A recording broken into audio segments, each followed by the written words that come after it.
Hello. Well, I'm now less than 24 hours post-op, so just kind of want to give you a rundown of what it's been like um, the last 24 hours. So about this time yesterday, I was headed to Kaiser to get checked in for my surgery. So it was an outpatient, so I only had to pay the $30 copay, which is what my Kaiser copay is for an office visit. I wasn't allowed to have anyone with me or stay, so my mom did have to leave. You do have to have a driver.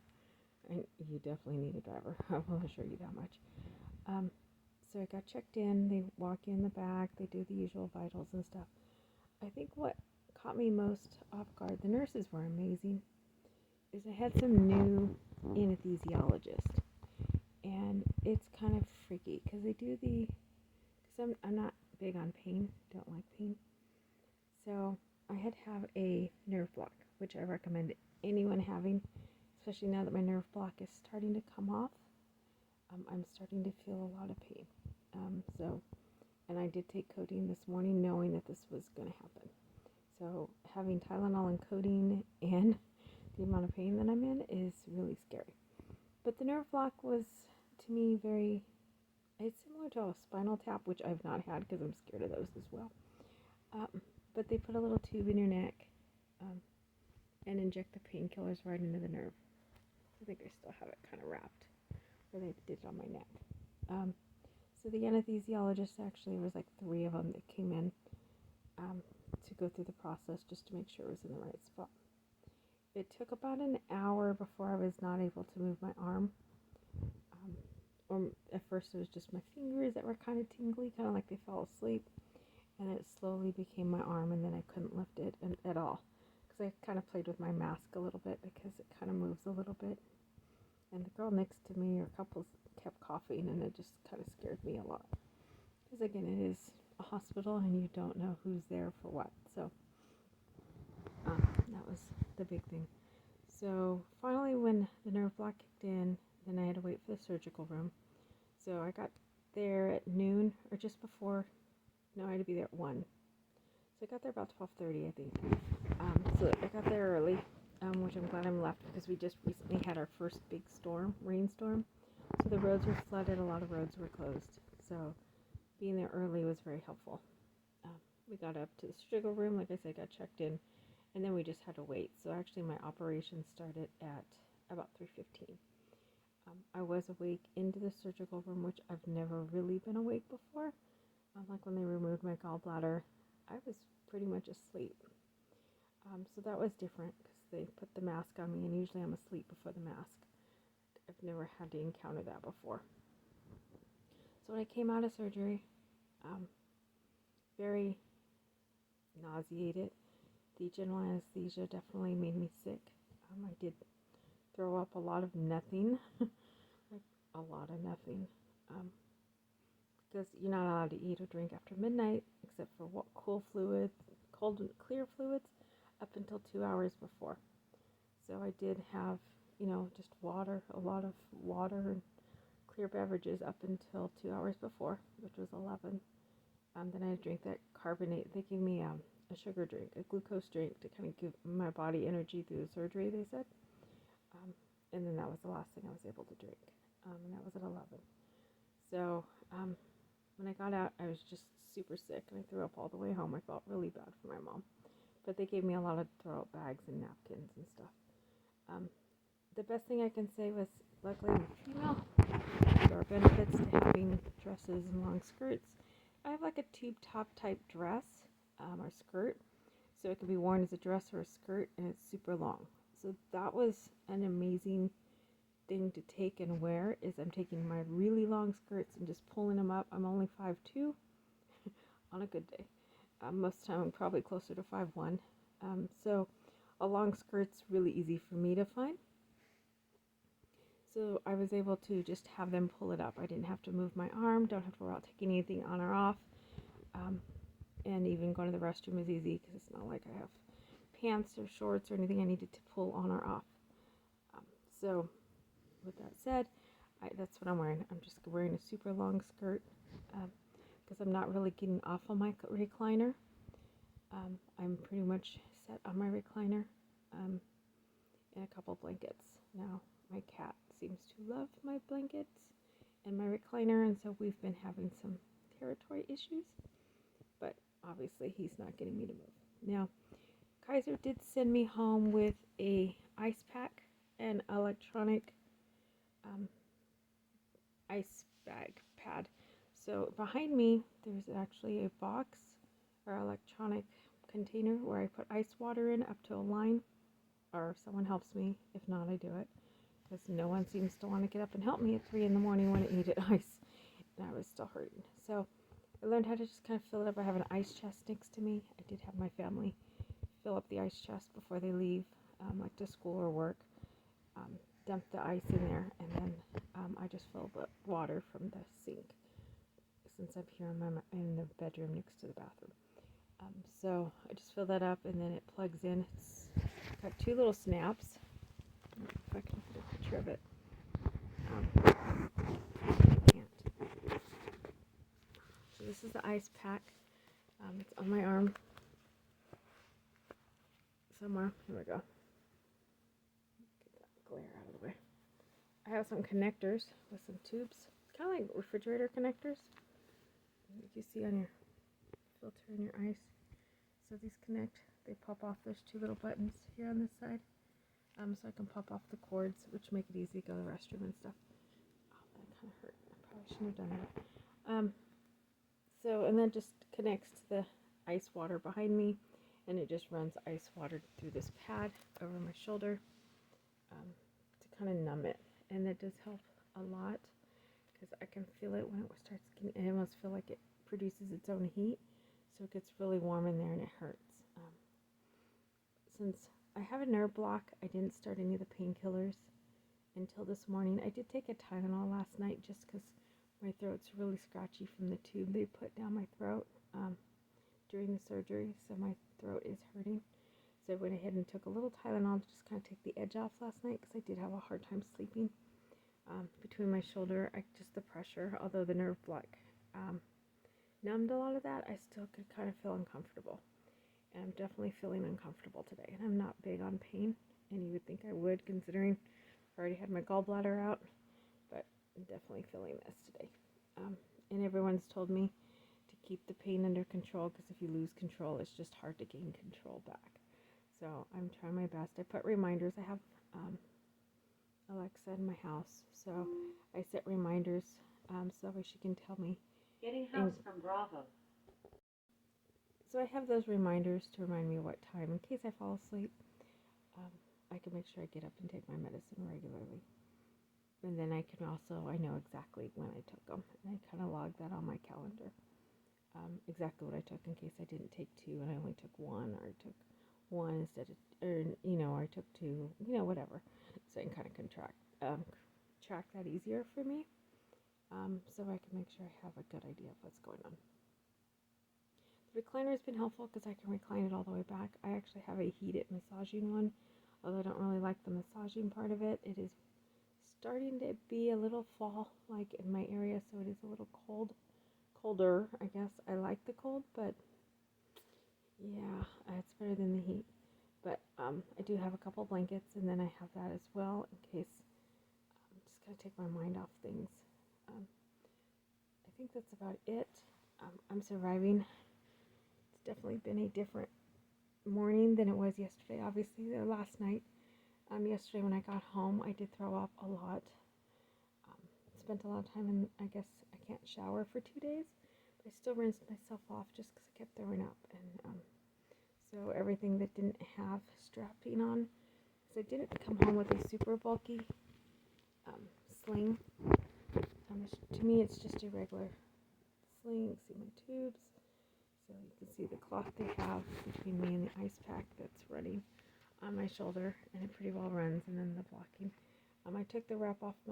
They had an IV here, so they took that. I took the bandage off this morning, and there was a little blood, so I'm assuming that's why it got wrapped up pretty good. But it looks like it's healing up nicely. I can tell you, for me, it was hard to sleep last night. It's uncomfortable. It's really hard sleeping with this thing on, since you definitely want to keep it on 24 hours. You don't want, it's easy to run into walls, corners, doors. You don't realize how much space you need. Learned that the hard way today. And last night, just trying to get things under control around here.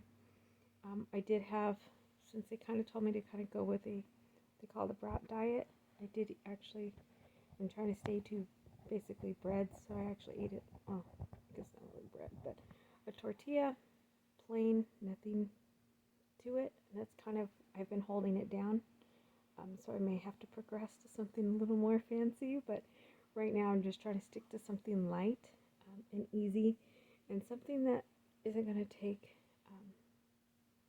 any like major to cook or anything that, something because I have a 17-year-old, so I'm trying not to have him care for me, because again, that's my job as a mother, I think, to take care of him. I don't want him stressing out about me, so we ate tortillas together last night for dinner. It was kind of our thing last night, right about 10 o'clock, right before he was, or 9, I think, before he was going to head to bed. We had tortillas for dinner. It's hard for me um, as a mother, but it held down. I do have GERD, so or heartburn, really bad. So I do have heartburn medicine. I'm really glad they gave me extra nausea medicine last night. They brought me home with. I have 4 different prescriptions plus regular over-the-counter Tylenol. So that's kind of helping. I have the codeine as well as some stool softener, obviously, because of the codeine, and then some Tylenol and some vitamin C. I have no idea why, but it was in the bag, and I couldn't tell you because I don't remember most of my car ride last night. My mom said it took us over an hour to get home. I don't remember most of it. I slept through most of it. I don't remember even getting out of the hospital. Like, I know I was in a wheelchair. I don't remember getting in the wheelchair. I don't even remember getting dressed. So I think, to me, that's a little scary that they're discharging patients who don't even know their name.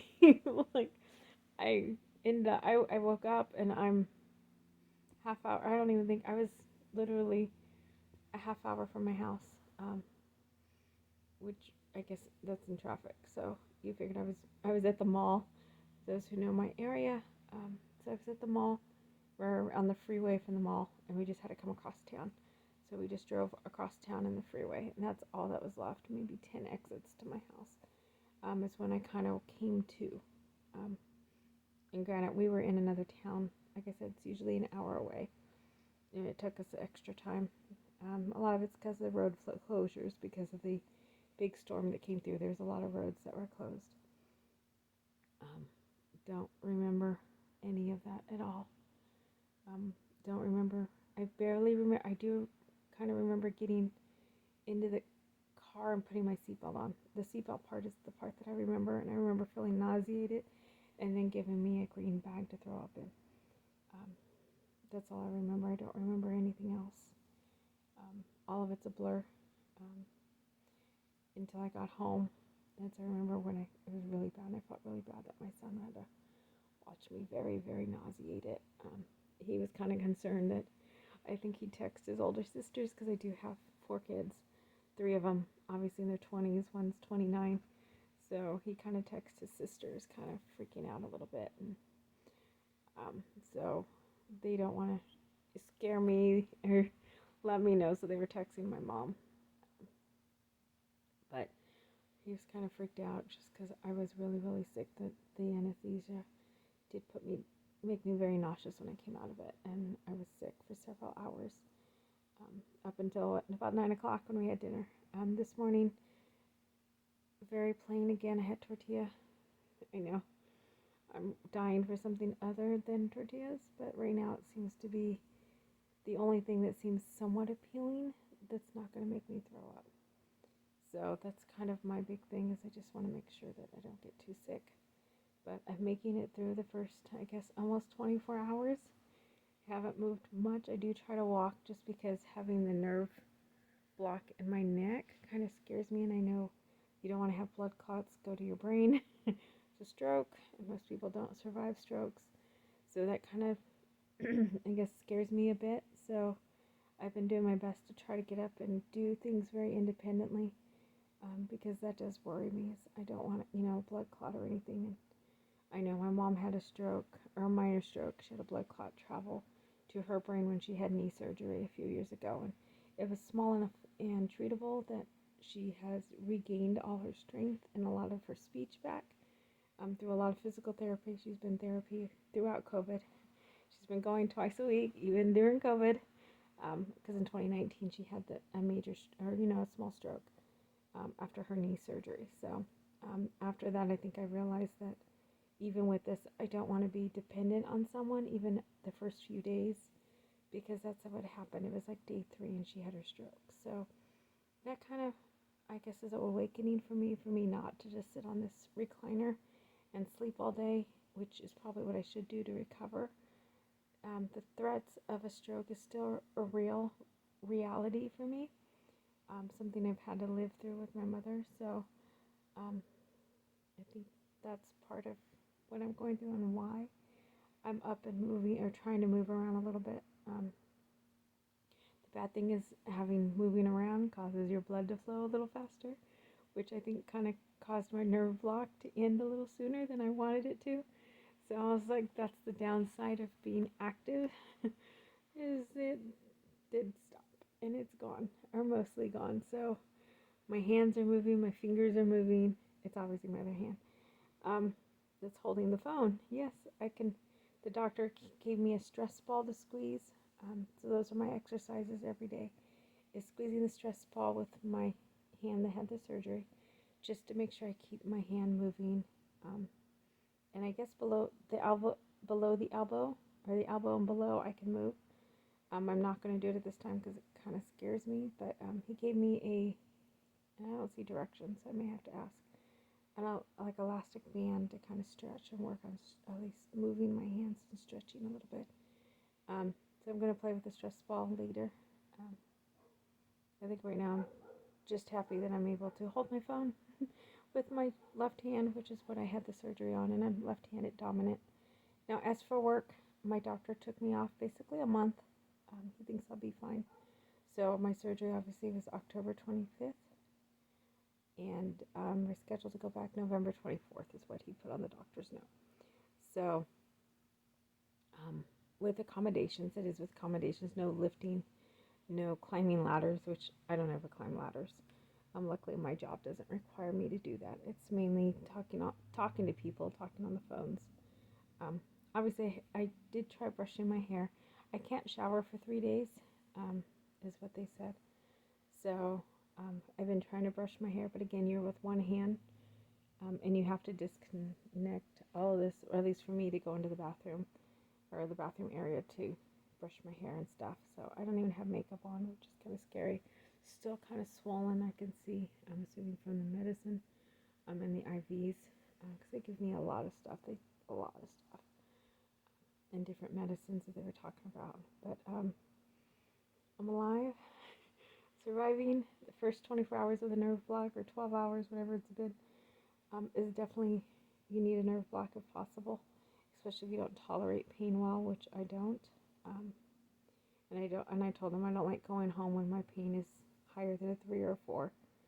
If I'm a 7 or 8 or 8 or 9, why would I be home if I'm in that much pain? I definitely don't want to be home in that kind of pain. So they gave me the nerve block, which very scary experience if you've never had one, which this was my first, so it was very scary. Yes, as you can see, it's a padded sling, so it's padded on my neck. Kind of pushes all the good stuff up, I guess. So I'm thankful for that. But that's my first almost 24 hours, I guess, since the time I left my house. Or I had to start the glucose drink, 11:01. So it's been 24 hours since the process started. And that's kind of where I'm at. The nerve block didn't last the 20 hours, like they said. Close, I guess, kind of, sort of. More like 16. But the anesthesia makes you nauseous. But you're very thankful to have your arm so you can get into your, wherever you're going to be. You can get comfortable, kind of figure out, your new way of life, which you're going to kind of wear. I'm thankful that I can wear strapless, sleeveless shirts or dresses, skirts, whatever, because I don't have to worry about trying to get dressed or undressed. I did buy a long dressing tool just in case I need to. And it's been helpful to like pull things closer to my house, right, or closer to me, which is what I've been using it for. I dropped my medicine box last night, so I had to pull all the pills, or the bottles closer to me so I can grab them off the floor. Because it tipped over because it was dark last night and I was trying to reach for my medicine and I couldn't. I reached wrong and knocked it off the ice chest. So that kind of thing, it's been helpful that way. It is helpful just if you have someone around. But there are times like right now I'm home alone. I'm pretty conscious. I'm awake. I'm not falling. I am, like I said, been trying to walk today a lot more. Last night I couldn't. And I started this morning about 5 because I couldn't sleep a lot last night. Walking around and trying to get the exercise just because of my fear of, I don't want a blood clot. And so when they did give that injection in my neck, so this is all my bandages and stuff that stays on 3 days. And I have the cloth so that way I can have this ice pack, the pump, which is behind me, on. It stays on 24 hours. You do have to change it. Seems like about 4 hours. I do have to refill it with ice. So like I said, I have the ice chest in here since I'm home alone right now anyway, so I don't have to worry about carrying it to and from the kitchen. They originally told me to put frozen water bottles in there so that way you can just throw it inside the machine in the event that you couldn't keep up with the ice. But I think because of the weather, it's not super hot, I'm able to keep up with the ice. It seems to be filled about every 4 hours. Doesn't seem to last longer than 4 hours. Because then the water's warm or it's not cold. It's just regular water, and it just, what's the point of having an ice pack if it feels like, shower water? It's like I can just expose it to the air then. So at first it was really, and at times it's hard to reconnect these fasteners, especially with one hand. I will admit that was a little difficult the first 4, 5, 6 times. I think I'm getting better at it, but I haven't mastered it yet. Because it's really hard to find anyone that's willing to help you, like to the bathroom at 2 or 3 in the morning with the IV. And I had a late surgery. My surgery was, again, like I started, I think it was at 3:15 p.m. Yes, in the afternoon. I got wheeled back. So a lot of that IV drip and stuff that they give you, peed it out at night. So that's kind of where I'm at. I will keep you posted. I am starting to feel pain now that the nerve block is coming off, so I'm going to start my codeine here at noon, or increase it more than just the one tablet. Actually, I think it just took Tylenol, because I'm feeling it, and I want to keep on top of the pain. I didn't really want to take codeine if I couldn't. I didn't take it when they got my gallbladder out, so I was hoping to stay off of those kind of painkillers, because again, I just don't like the side effects. But I think I'm going to have to be doing that today because this ice, between the ice pack and the Tylenol, it's not working, and it's I definitely could feel where they drilled in those anchors. Definitely feeling it today. So, and I can feel some of the pressure. So, I think that's it. I look forward to future updates and posts on what to expect with the rotator cuff surgery. Again, I had it yesterday. And I had it in my left, which is my dominant arm, and had it at Kaiser, outpatient surgery. You get sent home the same day. Well, I hope you guys have a great one.